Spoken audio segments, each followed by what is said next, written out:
Sa umagang ito ay atin pong ibabahagi sa lahat ng tao ang kahalagahan po ng batas na pinaiiral ng Diyos mula sa kanyang mga tinawag. Tulad ni Propeta Moises na siyang propeta ng Diyos na kanya pong binigyan ng kautusan na 10 utos na siya pong kautusan na ating sinusundan sa ating panahon. At itong batas na ito ay napakahalaga sa panahon ng Israel, maging sa panahon natin, sapagkat dito ipinakita sa atin ang kahalagahan ng pagsunod sa Israel sa Diyos, sa mga batas na kanya pong pinaiiral. At napakahalaga din po sa ating panahon na itong pag-abolish ng batas through Jesus Christ. Kaya po sinabi natin through Jesus Christ sapagkat siya yung nag-fulfill sa lahat ng bagay, lalo na po yung mga batas. Kukunin natin yung sulat ni Apostol Pablo sa Ephesians chapter 2, verse 15. Tingnan natin sa ating Bible, sa Tagalog Bible.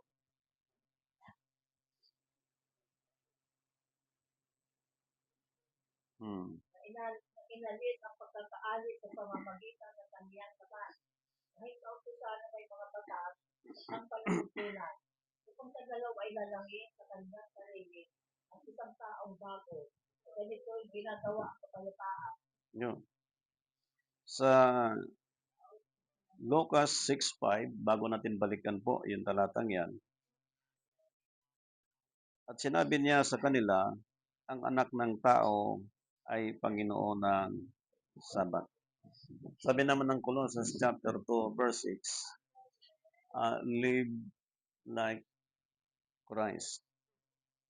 So yung scripture po sa pag-abolish sa ceremonial law, no, in Christ, meron siyang binanggit kanina na meron siyang lalanging isang taong bago.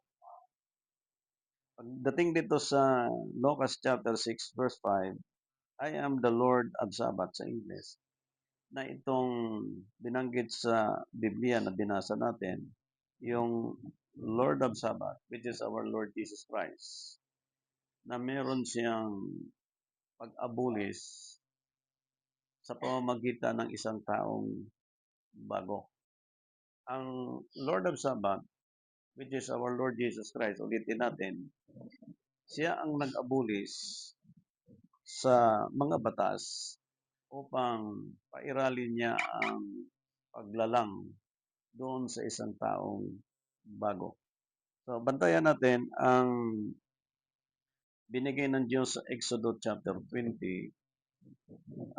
Basahin natin yung verse 8 sa Exodus chapter 20. Lalahanin mo ang araw ng Sabat upang ipamili. Sa English. Remember the Sabbath day to keep it holy. Yun. Yung binigay ng Diyos ng 10 utos kay Propeta Moises, pinapaalala ang Sabat to keep it holy. So meaning, yung Sabat na tinutukoy sa English po ay 7th day, which is last day if we talk weekly computation.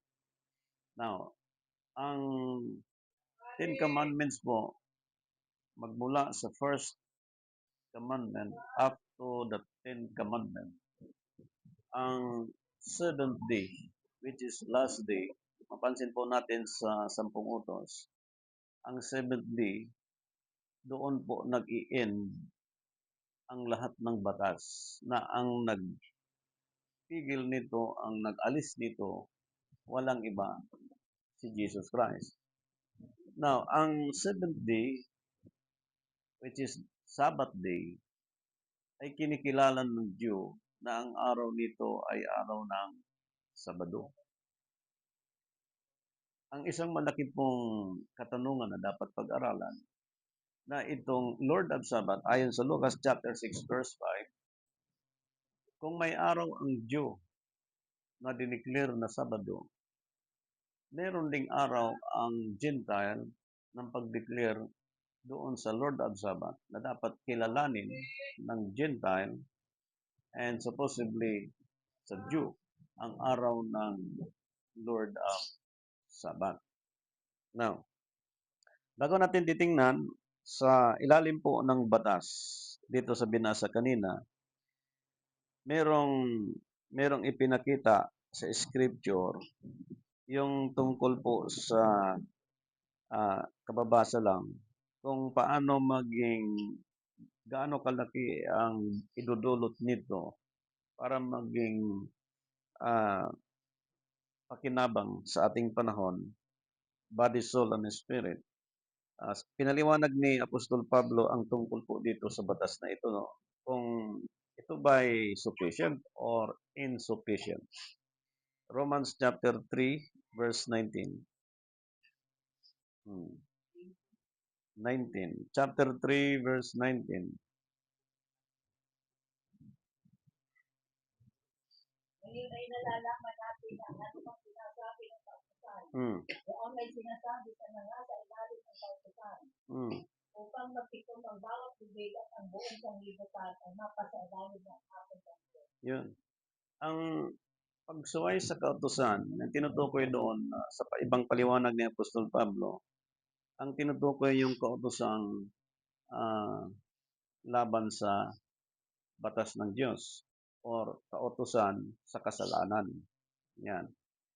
Ang pagsunod sa kautusan ng Diyos at doon sa kautusan ay merong Sabbath to keep it holy, na ang 7th day, which is last day, ay siyang araw na pinaka-last para sa tao upang ang tao ay gumawa ng mabuti. Ngunit kung kinikilala ang batas at ang kautusan ng kasalanan sa ilalim ng 10 utos, na kapag ito ay hindi po sinunod ng tao o pinapahinga ng tao, ito po ay maituring na isang insufficient. So, nais nating maging sufficient sa paglilingkod sa Diyos, sa pagdiriwang ng Sabat, sa pagkilala na ang katuparan si Kristo. Okay, tingnan natin sa sulat ng mga apostol sa New Testament. Lucas chapter 6 verse 6. Lucas chapter 6 verse 6. Nangyari na isang Sabat, na siya'y pumasok sina Juda at nagturo. Doon may isang lalaki, at tuyo ang kanyang mga kanang kamay. So yung time ng Sabbath sa Old Testament, na doon po si Christ naki-join sa araw na yon, merong isang may sakit na katulad ng binasa, tuyo ang kamay, ito ay pinagaling ng Panginoon. So meaning, ang ginawa ng Panginoon doon sa Sabbath na yon, dahil siya ang Lord of Sabbath, na itong pagsasagawa niya na isang taong bago, na kapag nabago ang isang tao, ibig sabihin nagpahinga siya, at yung nagpahinga na yon, anumang sakit na kanya pong taglay, iyon ang nagbibigay sa kanya ng pagpapagaling sa kanyang sarili. At iyon ang ginawa ng Panginoon sa kanya. So, ang batas, magiging sufficient siya kung ang isang tao ay nagpahinga doon sa masama niyang gawa. Sapagkat ginawa niya yon hindi dahil sa kanyang sarili, sapagkat dahil sa Panginoong Jesucristo, sapagkat siya yung binanggit ng Lucas 6:5, I am the Lord of Sabbath. So doon pa lang pinakita na yung Diyos Sabbath, and Christ Sabbath, and believer Sabbath. So meron tatlong klaseng Sabbath na kilalanin, yung Diyos Sabbath, yung Christ Sabbath, yung believers Sabbath. Sapagkat itong pinagaling, ito ay naniwala na siya ay pagalingin ng Panginoon. And during the time of Sabbath, pumunta ang Panginoon, merong taong may sakit na tuyo ang kamay, pinagaling ng Panginoon. So, yung kwentong yan sa Scripture, hindi yan maituring na pangkaraniwang sakit sapagkat maaaring kalimitan sa mga pinagaling ng Panginoon sa Biblia, yung mga inborn na sakit at walang doktor makapagpagaling po niyan, liban lang sa Panginoon. Isa pa po sa paliwanag ni Apostol Pablo tungkol sa mga batas na ito. Galatia chapter 2 verse 19. Hmm. Sapagkat ako sa pamamagitan ng kautusan ay napatay Hmm. sa kautusan. Upang ako'y mabuhay sa Diyos. Yun. Yung kautusan ng kasalanan, sabi ni Paul, kailangan mamatay siya doon. Na ang tinutukoy doon ng kautusan, yung paglabag ng tao sa Diyos, pagsuway ng tao sa Diyos, at ang paggawa ng kasalanan laban sa Diyos. Kailangan, ang sabi ni Paul, mamatay siya doon. At mabuhay siya saan? Sa Diyos. Ibig sabihin, sa kautusan ng Diyos, hindi sa kautusan ng paggawa ng kasalanan. So meaning, ang batas na inabulis sa Old Testament through Jesus Christ, kailangan mamatay ang ating Savior at yung nag-save sa atin bilang isang larawan ng Diyos. Siya ang nag-abulis ng batas ng kasalanan at tinawag siyang Lord of Sabbath. So yung believers in Christ as a Christian na sumunod kay Kristo, kinakailangan din mamatay sila sa kautusan ng kasalanan. Kaya sabi ni Paul, we are not under the law, but we are under the grace.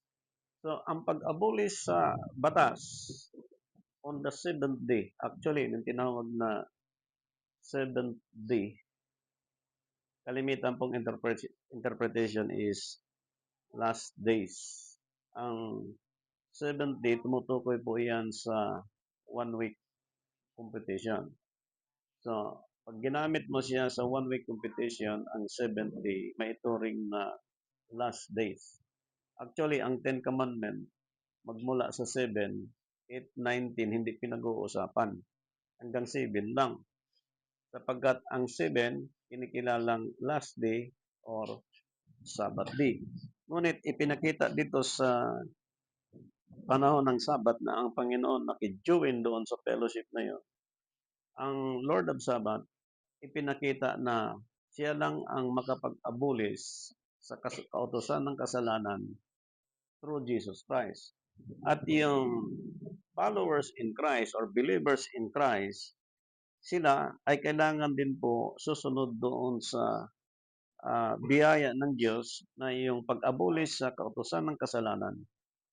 Ibig sabihin, kung may kinikilalang araw ang Jew na Sabado ang Sabat, may kilalanin din ang Gentile na araw ng Sabat. Ang tanong, ano ang araw na ibinigay ng Diyos para sa mga tao? Yung lumabas sa traditions of men na araw para kay Kristo. Katulad ngayon, halimbawa po ngayon, Huwebes. Pag Huwebes, ang competition na ipinakita po sa ating panahon mula sa propesya sa Daniel chapter 9 verse 27 na yung isang linggo at kalahati ng isang linggo. So sa panahon natin, ulitin natin sa iba nating pagtuturo na yung Labor Day from Monday up to Sunday. Ang Sunday ay pinaka-7th day from Labor Day which is Monday. So Monday up to Sunday. Na ang kalahati noon sa isang linggo na yon ay Huwebes, which is today.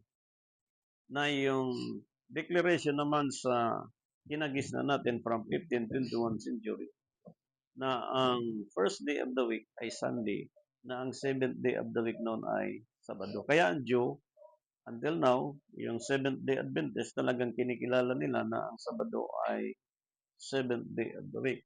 Pag pinagsama mo ang Christ Sabbath at saka yung Jew Sabbath, yung believer Sabbath from the Old Testament, makikita mo dito sa scripture na binasa natin, ang tanging layunin ng seventh day is to abolish the law.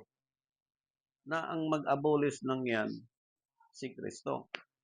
Na yung mga binago ngayon sa panahon natin, sila ay makapamuhay lang, makasunod sa 10 utos, hindi pagsunod sa kasalanan, kundi ang pagsunod sa 10 utos to make it holy, ma-abolish din sa kanila yung pagsunod sa kautusan ng kasalanan. Kaya mayroong mga binago, mayroong mga pagbabago na itong mga binagong ito ay meron silang kilalaning araw na binigay ng Diyos base sa propesiya na araw na bigay ng Diyos para sa mga tao, doon sa mga taong binago. Yan. Kaya pag nag-celebrate ka ng first day of the week, ibig sabihin the day of resurrection ni Jesus Christ, paano ang seventh day? Kung walang seventh day at pag-resurrect lang, ibig sabihin, hindi siya namatay. Kung ang celebration lang ng first day of the week, walang celebration ng seventh day of the week, walang nag-save. Sapagkat ang sabi ng mga apostol, kung walang pagkabuhay na maguli, walang kabuluhan ang kanilang pangangaral. Ibig sabihin, namatay si Kristo to save and to redeem. Ang sabi ng 1 Corinthians chapter 15 verse 1. Tingnan natin sa mula verse 1 hanggang 2 and 3. Ngayon ipinatatalastas ko sa inyo, mga kapatid, ang ibanghilyo na sa inyo aking pangangaral. Sa inyo naman tinanggap na siya naman din yung pinananagihan. Sa pamagitan naman ito, iligtas kayo kung magsasanin ingatan ang salitang ipangaral sa inyo. Maliban na kung kayo'y magsika ng palataya na walang kapuluran. 3. Number 3. Sapagkat ibinigay ko sa inyo, una sa lahat, ang akin na magtinanggap. Na si Kristo ay namatay dahil sa ating mga kasalanan, ayon sa mga kasulatan. Nalinaw. Si Kristo ay namatay dahil sa ating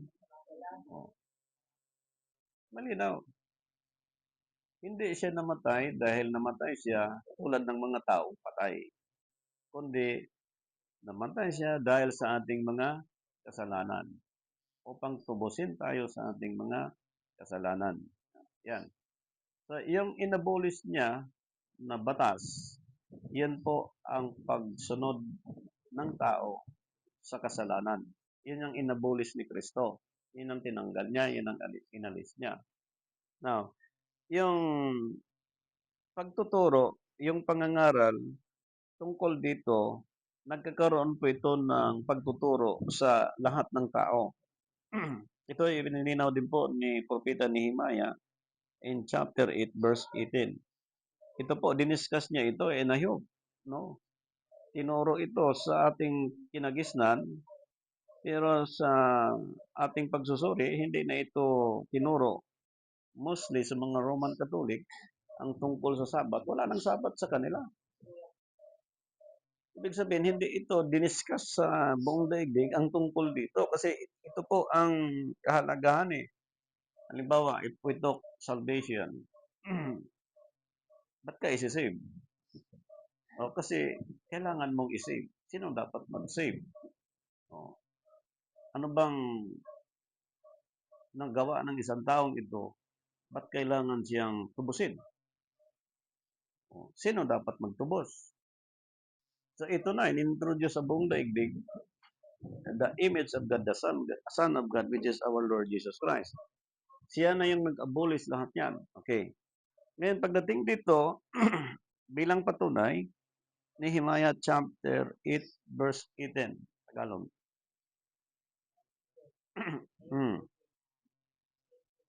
Ayun din naman, araw-araw, mula sa unang araw hanggang sa huling araw, kami ang binasa ang aklat ng kautusan ng Diyos. At kanilang ipinagdiwang ang kapisahan ng itong araw. At sa kaiwat sa 8 araw ay kanilang kapulungan ayon sa araw. Yan, actually, yung seventh day na yan, ah, sa Feast of the Lord sa panahon ni Moises at hanggang sa panahon ni Propeta Nehemiah, ang paliwanag po diyan sa celebration ng seventh day, may holy convocation bago magsimula o matapos ang araw ng seventh day. Yung first at saka yung last.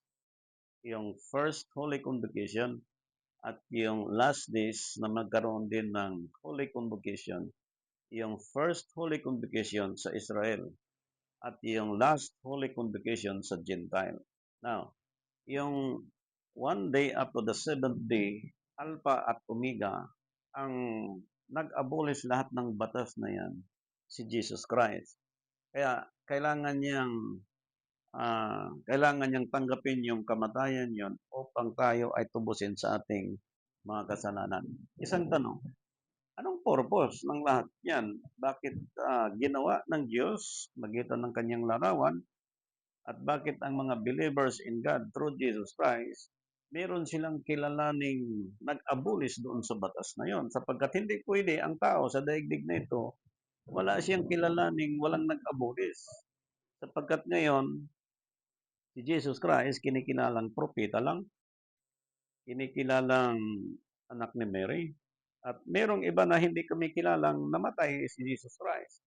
Subalit malinaw ang scripture at kailangan natin sa panahon ngayon ang Savior, kailangan natin sa panahon natin ang Redeemer sapagkat lahat tayo ay nagkasala, walang matuwid ni isa, sabi ni Apostol Pablo sa Romans chapter 3 verse 23. Now, through Jesus Christ, ipinakita po ito na yung batas na ito walang matuwid sapagkat lahat nagkasala laban sa Diyos. Kaya kailangan natin ang Redeemer, kailangan natin ang Savior. Even Islam, Buddhism, especially the Christians, kailangan nila ang Savior, kailangan ng Redeemer. Okay, may kinikilala silang Allah, may kinikilala silang Almighty God. Yes, but we need Savior for the humankind. We need Redeemer, which is our Lord Jesus Christ, na yung pinanganak ni Virgin Mary, conceived by the Holy Spirit. So, tao isi-save, tao din mag-save. Pag nangutang ka ng pera, ibabayad mo pera din. Hindi pwede nangutang ka ng pera, ibayad mo cellphone. Parang ang layo naman yata. Di ba? Oh. Pag nangutang ka ng bigas, bigas din. Ibabayad mo. Ganun kasimple eh. Kung ang tao nagkasala, tao din ang tutubos.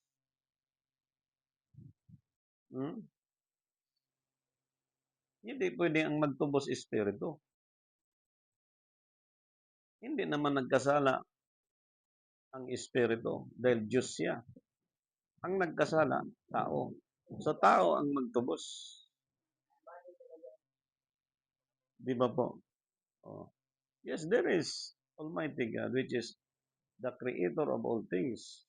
The Allah, the Jehovah, the Yahweh, the Yeshua. Na ang kalagayan ng Diyos Espiritu. Kaya kailangan sambahin siya sa Espiritu at katotohanan. At sabi ng 44 nandiyan, naghahanap siya ng tunay na mananamba. Sapagkat hindi pwedeng magkasala yung Espiritu Santo.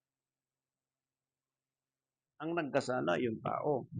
Kaya pinadala niya ang kanyang larawan para tubusin niya ang tao sa kapwa-tao na banal na mula sa Diyos. At yung banal na ito ang nag-abuli sa lahat ng kautusan ng kasalanan. Ang linaw po niyan. Kaya kung mapapansin natin from year 1 up to the present, even in any religions today, look at the situations in every nation, especially our nation. Hindi nakakatulong ang pag-deny kay Christ. Hindi nakakatulong na hindi kilalanin si Kristo na isang propeta lang, hindi Savior. Hindi nakakatulong. Ang religion hindi nakakatulong. Ang nakakatulong ng malaki that we accept that there is only one person who abolish lahat ng ginawa ng seremonyalo sa Old Testament up to the present at kinongclude ito sa isang salitang lahat ng nagkasala. Now, ang purpose, ito po ang purpose, sabi ni Apostol Pablo sa kanyang sulat. Romans chapter 3, verse 20. Ito po ang kanyang paliwanag dito, doon sa purpose ng batas, kung bakit kailangan maging malinaw sa lahat ng tao, at bawat leader ituturo ito, at maging sufficient sa lahat ng tao. Ito po yung purpose. Tagalog tayo. Sapagkat sa pamamagitan ng magawa ng kautusan ay walang laman na aaliing ganap sa paningin niya. Yun. Sapagkat sa pamamagitan ng kautusan ay ang pagkakakilan ng kasalanan. Malinaw po. Sa English Bible, sino naka-reading? Therefore, by the means of the law, there shall no place be justified in his sight. There shall no place be justified in his sight. O, sa Tagalog. Sapagkat sa pamamagitan ng gawa ng kautusan ay walang laman na aaliing ganap sa paningin niya. Ibig sabihin, ang tinutukoy yun noon ay ang kautusan ng kasalanan. O. So, bakit marami tayong mga anak ngayon na nasadlak sa pagkakasala? Dahil tayong mga magulang, hindi tinuro sa atin, hindi in public tinuro sa atin perfectly sino ang nag-abolish ng batas. At yung nag-abolish ng batas, hindi pinaglilingkuran ng tao. Kaya ang generation natin ngayon, nakasalalay sa ating leader. Kapag ang leader natin walang alam sa Biblia, walang takot sa Diyos, talagang gagawa siya ng paglabag sa kautusan ng Diyos. Subalit ito ay inabulis ang tungkol sa kautusan ng kasalanan. At dahil hindi tinuro sa atin ito, kaya ang daming mga taong soil ngayon laban sa Diyos. Ang sisihin nito, hindi actually ang gobyerno para sa atin. Ang sisihin dito, yung mga leader na nag-una pa sa atin, hindi tinuro sa atin ito. Kaya ang purpose ng pagbubulgar na ito, tulad ng sinabi ni Paul, kababasa lang, therefore by the deeds of the law, there shall no flesh be justified in his sight, for by the law is the knowledge of sin. For by the law, yung kautusan sa kasalanan, is the knowledge of sin. Hanggang ngayon, lumala, nagpatuloy, dahil hindi tinuro ito. Sapagkat yung gospel of grace, wala kang gagawin dyan. Subalit ang gospel of the kingdom, meron kang gagawin dyan. Na pagdating sa gospel of the kingdom, kilalanin ng tao sino yung king. Ano ang baptize nitong king nung siya nagkatawang tao? Na itong nagkatawang tao na siyang larawan ng Diyos. Na itong larawan ng Diyos binigyan ng pangalan ng Ama ng Diyos. Na yung larawan niya tumanggap ng pangalan na mula sa Ama. Na yung pangalang ito inintroduce sa buong daigdig na ito yung nag-abolish ng lahat ng batas. Tinanggap lang ang pangalan pero hindi kinikilala ang pag-abolish niya sa batas. Ang tao nagpatuloy pa rin sa pagkakasala until now. And even any leaders today, nagpatuloy sa pagsunod doon sa kasalanan laban sa Diyos. Kinikilala ang Savior, kinikilala ang Redeemer, ngunit hindi ipinamuhay iyong implementasyon ng 7th day. Basta 7th day, nagpahinga ka ng Sabado, okay na. Na ang sabi doon sa binasa kanina, bago natin balikan yan, sa Lucas chapter 6 verse 9, ito po ang isa natin sa makikita dito. Lucas chapter 6 verse 9. Sinabi sa kanila ni Jesus, tinatanong ko sa inyo, patuloy pa ang gumawa ng magaling o gumawa ng masama kung Sabat. magligtas sa isang buhay o kumuksa. Yan ang tanong niya sa mga eskriba at parisiyo. Sapagkat under the law, sa Old Testament, hindi ka pwedeng magpaningas ng apoy o gumawa man sa araw na yan sapagkat sa ilalim ng batas, papatayin. So, kailangan sa loob ng bahay ka lang, wala kang gagawin. At maaaring mag-worship, magpuri ka lang sa Panginoon. Talagang totally wala kang gagawin sa araw na yan. Dahil utos ng Diyos, 6 na araw kayo gagawa. Pagdating ng ikapitong araw, wala kayong gagawin, magpahinga kayo. Under the law, kapag nahuli kayong gumagawa, papatayin. Ngunit pagdating ni Christ, bilang Lord of Sabbath, alin bang mabuti sa araw ng Sabat? Magligtas o gumawa ng masama? Alam mo yung tinanong ng Panginoon, hindi sila sumagot, nag-isip sila. Sapagkat yung mga nasa ilalim ng batas, nag-isip sila. Maaring mga abogado, skribat parisi, nag-isip sila. Yun ang sabi ng batas eh. Pag sumuhay sa araw ng Sabat, papatayin. Yun ang batas. Pag ikaw ngayon nasa batas, mag-isip ka. Ano ba yung nakalagay sa batas? Bawal yun eh. Kumitil. Dito ang tanong, kung gumawa ng mabuti, alin ang tama sa ikapitong araw? Ang gumawa ng masama, o gumawa ng mabuti. So parang choices yan na alam bang pipiliin natin. Pag ikaw nasa ilalim ng batas, ang sasabihin mo doon sa sagot na yon, wala kang sasabihin, wala kang pipiliin kasi alam mo yung batas eh. Pag ikaw naman ngayon wala sa ilalim ng batas, ang pipiliin mo, gumawa ng mabuti. Na lahat naman gustong gumawa ng mabuti, pero hindi na kinikilala kung anong araw ang ikapitong araw. Problema na naman yun. Na marami namang hindi nagsabat sa ikapito, pero mga lasinggo. May bisyo. Karamihang mga pit defender, may mga bisyo. Magaling magwali pagdating ng 7th day, pagdating ng worship, pero pagdating ng gabi, nandun sa nightlife. Kawawa ang mga congregation. Paano ang congregation makapag-rest?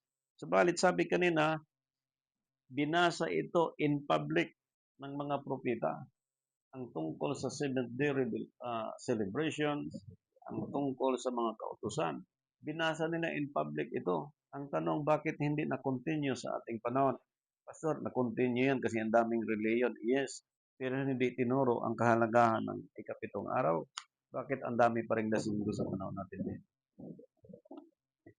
Hindi lang lasinggo, naging ang dami ng drug addict sa panahon natin ngayon.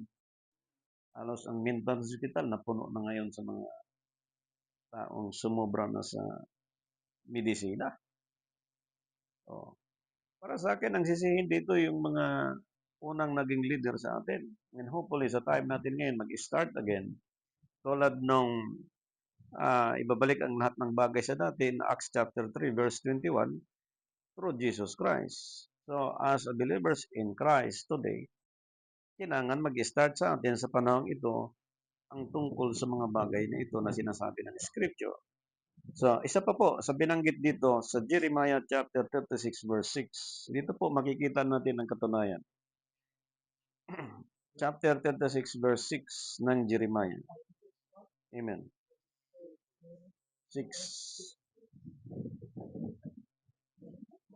Kaya kumaroon ka at basahin mo sa balumbong ang iyong isinulat na mula sa aking bibig. Ang mga salita ng Panginoon sa mga pakinig ng bayan sa bahay ng Panginoon, sa kaarawan ng pag-aayuno, at iyo rin babasahin sa mga pakinig ng buong Buda, na lumabas sa kanilang mga bayan. Yan ang purpose ng pagkaalam sa batas laban sa Diyos at yung batas na binaba ng Diyos na tinuro ni Propeta Moises na pagdating kay Christ, alin bang inabolis nito? If you are not a Christ believers, hindi mo alam kung sino ang nag-abolish sa batas. And you need to continue to celebrate the Jewish Sabbath until now. Now, those Christians today are doing and continue the Sabbath of the Jew. hindi mo alam actually ang nag-abolish ng batas ng kasalanan. Although naniwala ka na si Kristo ang nag-abolish sa kasalanan, pero kung pinagpatuloy ang sabat ng Diyo at hindi ang sabat ni Kristo, ibig sabihin naniwala sa kay Kristo as Savior and Redeemer, pero hindi niya kinikilala ang nag-abolish sa batas ng kasalanan. Kaya ang celebration, ang pagganap ng isang tao until now sa time natin ngayon, hindi maalis po na hindi nila nakilala yung batas at hindi in public tinuro sa mga tao ang tungkol sa batas ng kasalanan kung bakit ang tao hindi nakaalis sa paggawa ng pagkakasala. Kaya ngayon, mapansin po natin dito sa paliwanag na ito, sinundan ni Apostol Pablo doon sa sulat niya sa taga-Galacia sa 1 Timothy chapter 1 verse 9. Ito po ang sabi niya dito sa 1 Timothy chapter 1 verse 9. Isa po sa mga purpose niya, pinaliwanag niya. Habang nalalaman ito na ang kautusan ay hindi ginawa dahil sa taong katuwid, kundi sa mga walang kautusan at manggugulo, dahil sa masasama at mga makasalanan, Yes. dahil sa mga dibanan at magpaglapas Yun. dahil sa magsisipatay sa ama at sa magsisipatay sa ina, dahil sa mga mamamatay tao. Yan ang nangyayari ngayon. The purpose of the law that Christ was abolished the law of sin. Ito ang dapat malaman at ituro sa lahat ng tao at sino pang gagamitin ng Diyos sa panahon natin ngayon, sapagkat merong nangyayari, pagpatay sa magulang, pagpatay sa anak, pagkapahamak ng tao, pagkawala ng kaalaman ng mga magulang, at yung mga anak ngayon, makontrol mo lang from 1 year old up to 5. Pagdating ng 10, 15, 20 years old, wala na. Ang environment ngayon ay masidhi na po ang paggamit ng drug addictions. At barkada doon, barkada dito, lasingan doon, lasingan dito, video okay doon, video okay dito. Ang tao ngayon happy-go-lucky kahit walang pera, nagpe-pretend na may pera. At the end of the day, ang mga taong ito ay nagsasuffer at naging problema sa community at hindi kayang kontrolin ng barangay. Actually, that is the truth. Ngayon, tayong mga believers in Christ sa time natin, kapag alam natin ang purpose ng law sa time natin ngayon, kailangan alam din natin kung paano ipakita yung kahalagahan ng paggamit nito, kung paano siya i-apply. Okay. Dito sa paliwanag ni Haring David, ito po ay nilinaw niya sa chapter 19 verse 7 ang tungkol po dito sa mga purpose na ito ng batas na kung paano binasa sa lahat ng tao ang tungkol po dito. Sa Psalms chapter 19 verse 7. Amen. Ang kautusan ng Panginoon ay sakdal, na nagsasauli ng kaluluwa. Ang pagtotoo ng Panginoon ay tunay na nagpapantas sa kangal. Yun. Ano ang magiging dulot? Ang kautusan ng Panginoon ay sakdal. Yan na. Ang kautusan ng Panginoon ay sakdal. The law of the Lord is perfect. Yan na. Converting the soul. So, pwede siyang makapag-convert, makapag-akay, makapagbago ng isang kaluluwa. Ibig sabihin, ang law of the Lord, law of sin, yung paglayo ng tao sa kasalanan, na siya ngayon ay nasa Panginoon, siya ay naglilingkod. On that person who are walking like Christ, siya po ay may turing na perfect person. Itong perfect person, converting to the soul. Kapag ang isang tao ay lumakad sa kautusan, go away from the sin, yung taong ito pwedeng makapag-convert ng another soul or uh, soul, isang kaluluwa. The testimony of the Lord.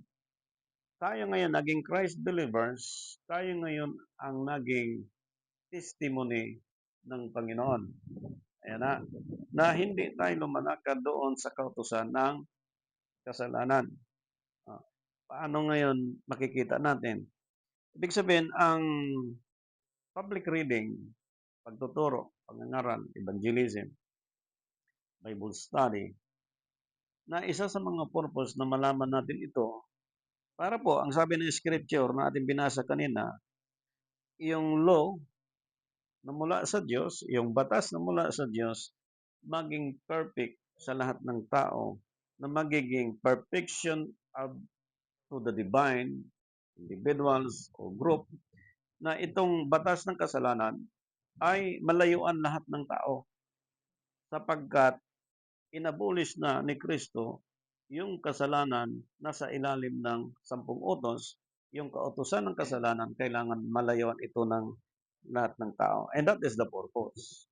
Na mayroong patutuo, mayroong nabago, na kahit pinighati ka, kahit dinistract ka, hindi ka mapigati, hindi ka madistract sapagkat you are go away from the law of sin through Jesus Christ. And on that purpose, the perfect design or the divine coming from God through Jesus Christ, yung pag-abolish na ito, ipinakita po na sa ilalim ng 10 utos, if we talk 7th day, kailangan tatawid ang tao from 7, 8, 9, and 10. Ang tanong, sino ang ating propeta na magtuturo dyan? Para sa atin, hindi natin kailangan ang propeta, kung sinong propeta ngayong physical na nagpakilala. Kailangan natin si Jesus Christ na propeta. He sat down the right throne of the Father. At binigay sa kanya ang authority as a King of Kings and Lord of Lords. Siya yung propetang magtuturo. Sa anong paraan? Sa paraan ng Diyos sa pamamagitan ng kanyang Espiritu. Anong sabi niya sa John chapter 14 verse 26? Ang Espiritu ay kanyang susuguin. Amen? At magtuturo sa lahat ng bagay at magpaalala sa lahat ng bagay. Kaninong Espiritu yon? Tanong. Romans chapter 8 verse 8 and 9. Okay? Tingnan natin. Chapter 8 verse 8 and 9. Yes. At ang nangakalaman ay hindi makakalulugod sa Diyos. At kapag kayo wala sa laman, kundi nasa Espiritu, kung gayon tumitira sa inyo ang Espiritu ng Diyos, natapat kung ang sino may walang Espiritu ni Kristo, ay hindi talaga. Sipin natin na. Balikan natin. Kung kayo'y nasa laman, kayo ay hindi sa Diyos. Ibig sabihin, yung kautusan ng kasalanan at kung ang tao ay nagkasala hanggang ngayon, na kahit Christ believer siya, kahit dedicated siya mula nung pinanganak siya, kung ang kautusan ng kasalanan ay nasa isang tao, siya ay hindi sa Diyos. Ibig sabihin, yung gawa ng laman, ibig sabihin ang pagkakasala ng isang taong laman sa Diyos. Hindi yung laman na yung physical na as a human being.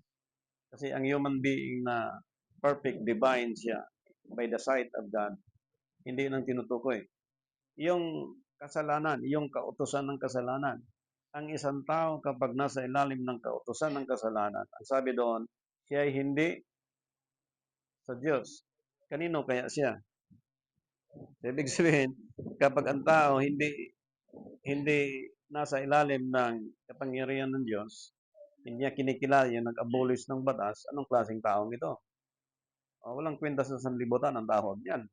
So, kailangan magkakaroon siya ng accountability sa Diyos, sa tao, sa community, yung taong ito. Kaya may mga house-to-house visitation, evangelism, Bible study, para kahit papaano makita, marinig ng tao anumang ang kanyang katayuan, pagkakasala laban sa Diyos, kahit papaano ma-appreciate niya yung ano yung mga taong yan, mga Kristiyano, born again. So, bakit ako sa sarili ko wala ang nagtuturo sa akin? Ano nangyari sa buhay ko? So, sometimes may nagbigti dyan, may nagpakamatay, may naglason na gusto nilang kitilin ang kanilang buhay, parang na-fail nila na walang kwenta sila. Subalit, sabi kanina, hindi na parito ang Diyos para sa mga matuwid, kundi sa mga makasalanan. Therefore, kailangan nating i-expose ito, no? Okay. Balikan natin yung binasa mo, sister, na scripture. Yung nasa naman ay hindi sa Diyos. Hindi nakalulugod sa Diyos. Okay. Hindi sa Diyos. Sunod. Nagkapagkayo'y wala sa labas. Yung lumalakad na hindi laban sa kautusan ng Diyos, ang mga yon ay wala sa laman. Ayan na. Pag wala sa laman, ang mga taong yon ay hindi namumuhay laban sa Diyos. Ibig sabihin, yung kautusan ng kasalanan ay hindi na nila pinamuhay yung pagkakasala. Ang mga yon ay wala na sa laman. Doon sa Galatia, ang mga nasa laman, pagpatay, lust of the flesh, panunungayaw, nan lahat yun, binanggit doon yung gawa sa laman. Pero yung mga wala sa kautusan ng kasalanan, sila ay wala sa laman. Ayan na. Pero buhay sila sa physical, ngunit hindi sila namuhay sa kasalanan. Ibig sabihin, yun yung namatay at nabuhay sila tulad ni Paul sa Diyos. Namatay sila sa kasalanan, sa dating pagkatao, ngunit ang buhay nila tulad ni Paul ay sa Diyos. Yan ngayon po ang pinag-uusapan na yan. Yung under the law, buhay sila, ngunit patay sila sa paningin ng Diyos. Yung under the grace in Christ, under the gospel of the grace and gospel of the kingdom, buhay sila, ngunit hindi sila sumuway sa kautusan ng Diyos. At the same time, hindi sila namuhay sa kautusan ng kasalanan. Ngunit patay sila sa gawa ng sanlibutan, buhay sila sa Diyos. Nakuha natin ang vice versa ng law of sin and law of God. Ganyan po.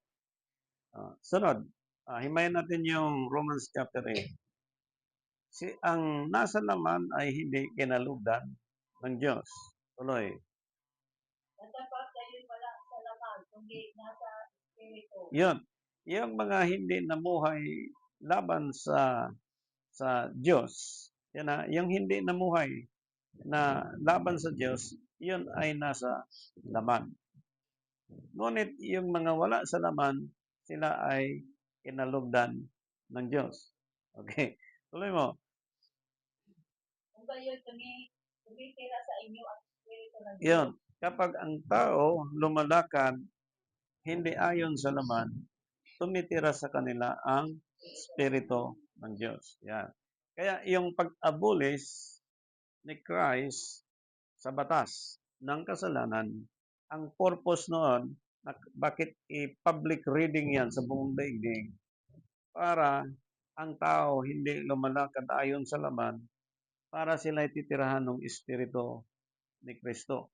Na yung Espiritu ni Kristo kapag tumira sa isang tao, siyang magtuturo sa lahat ng bagay at magpaalala sa lahat ng bagay, especially kung anong araw ng Sabat na dapat kilalanin sa ikapitong araw sa panahon natin na bigay ng Diyos para sa tao, hindi bigay ng traditions of men.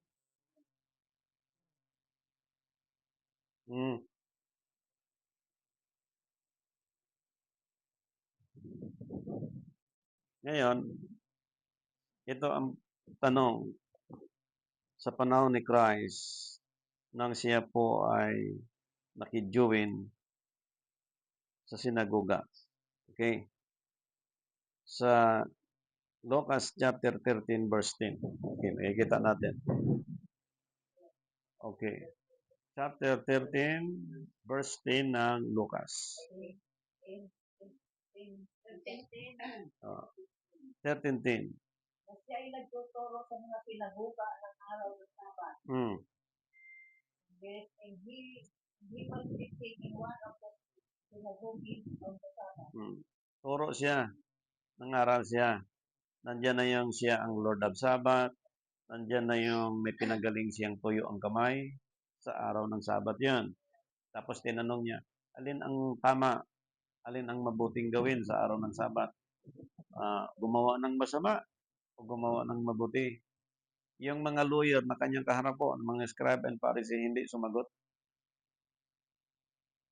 Pag sinabi mong gumawa ng mabuti, labag ka doon sa batas ng Old Testament. Walang ang gagawin eh. Pag sinabi mo namang gumawa ng masama, labag ka rin sa 10 utos. So, ang mga under the law, tahimik. If you are under the grace in our time and you can walk by the lust of the flesh, kaya mong sabihin yun. Pero hindi na ikaw magpaliwanag yun, yung Espiritu na ni Jesus Christ. Kasi siya yung Lord of Sabbath eh. Siya yung mag-abolish, siya magpaliwanag niyan. Hindi tayo. Siya. Yan. Ang tanong, bakit inyo ngayon is first day of the week? Ay sapagkat mayroong resurrection. Isang linggo at kalahati ng isang linggo. Bakit mayroon kayong 7th day na Sabat? Ay siya nagpaliwanag niyan na Wednesday ang kanyang Lord of Sabbath. Tanong, bakit magkadikit? Ay talagang mayroong pagdidikit. Tingnan nyo. Makikita natin na bakit magkadikit? Sapagkat may preparation po na ginawa sila sa panahon ng ating Panginoon. Tingnan natin na sa sinong gusto magbasa? Marcos chapter 2 verse 24.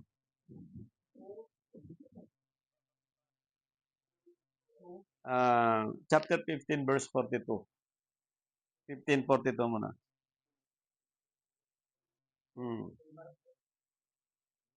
Mark chapter 15 verse 42. 42. 42. Sapagkat ay nagamit siya sa mga katutugan araw na nakuuna sa Sabat. Yun ba siya? Yes. Yung scripture na kababasa lang, actually, ang 9th hour sa Lucas na siyang nalagutan ng hininga ng Panginoon, sa time natin is 3 p.m. Nung nalagutan ng hininga ang Panginoon sa 3 p.m., which is 9th hour, no, sa aklat ng Lucas, yun po ang 9th hour na pasimula ng bilang para sa 24 hours. Ngayon, yung scripture, dahil nalalapit na ang Sabat, ang time po na ginamit dyan sa original time is 6 p.m. So, yung 3 p.m. po na hapon, which is 9th hour, 3, 4, 5, 6. So, 3 hours na lang, magdidilim na. Papasok na yung pagpalit ng 24 hours. Kasi ang Sabat ng Jew ay nakadesign siya sa pagpalit ng 24 hours, 6 p.m. to 6 p.m. So, yan po time. So, from 3 p.m., 4, 5, 6. Pagdating ng 6:01, pagpapalit na po yan sa araw na yung araw na yun is Sabat. So, kailangan ang bangkay ni Christ, napansin niyo po sa Lucas sa pagbabasa, kailangan kukunin na po doon sa cross, ibaba, at ipasok doon sa libingan kung saan yung hinanda ni Jose para sa kanyang sarili, sa kanyang pamilya, ibinigay niya para kay Kristo yung dungeon na yon, yung sepulchre na yan. So, kailangan huwag silang abuti ng 6:01 sapagkat under the law, papatayin kapag gumagawa sa araw ng Sabat. Dali-dali nilang pinasok yun. So, kung i-compute mo kung gaano kalayo yung Golgota, papunta doon sa dungeon, binalot pa nila yon, tapos binuhat pa nila, kung ilan sila nagbuhat, kung ilang beses sila nagpahinga. Kasi kung may kabigatan ng katawan ng Panginoon, bago nila ilagay doon, so nag-travel sila, 3, 4, 5. O, sabihin na lang natin, 2 oras kalahati. At nung napasok nila, dali-dali sila ng takbo kasi makikita sila ng Jew, under the law, papatayin eh. Bawal maglalakad dyan sa kalsada. Naabutan ng Panginoon yun. Pero mo yung nagtago sa katawan, nilagay sa dungeon, tapos ginulong yung bato. Kung anong nilagay pa nila diyan, dali-dali yun, pabilisan. Kasi babalik pa sila sa tahanan nila eh. Oh. Ngayon, bago dumating yung hapon, 3 hours na yun yung trabaho nilang pabilisan na yan, kasi under the law, bawal makitaan dyan maglakad-lakad sa kalsada, papasok yung Sabat. So kung titingnan mo, yung scripture, pag kinabukasan ka agad ang paliwanag, pumunta si Maria Magdalena on the first day of the week. So, ngayon nangyari, pag kinabukasan. O, tingnan nyo ha, yung Merkules, ngayon, example, pag kinabukasan, nabuhay ang Panginoon. First day of the week, yun ang Huwebes.